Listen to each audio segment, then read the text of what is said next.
នឹងរៀនចេះស្រឡាញ់ពេញចិត្តជាមួយនឹងវាព្រោះអ្វីដែលយើងកំពុងតែមានអ្វីដែលយើងមានជាក់ស្ដែងនៅពេលនេះ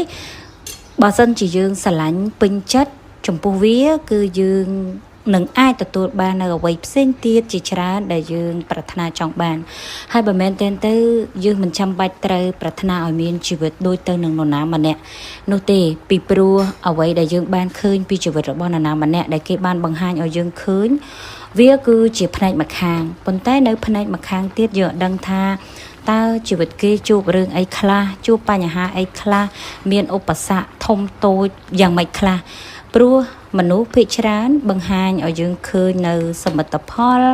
ឬក៏បង្ហាញឲ្យយើងឃើញនៅចំណុចវិជ្ជមានបង្ហាញឲ្យយើងឃើញអ្វីល្អល្អក៏ប៉ុន្តែមានអ្វីជាច្រើនដែលគេអាចបានបង្ហាញឲ្យយើងឃើញដែលវានៅខាងក្រោយហ្នឹងណាគឺវាពោពេញទៅដោយការឈឺចាប់ពោពេញទៅដោយការឆ្លងកាត់ពោពេញទៅដោយឧបសគ្គជាច្រើនហើយបើសិនជាយើងបានដឹងថាតើអ្នកនឹងឆ្លងកាត់រឿងអីខ្លះវាលំបាកយ៉ាងម៉េចខ្លះយើងប្រហែលជាលែងចង់បានជីវិតដូចអ្នកនឹងក្នុងពេលបច្ចុប្បន្នហ្នឹងហើយ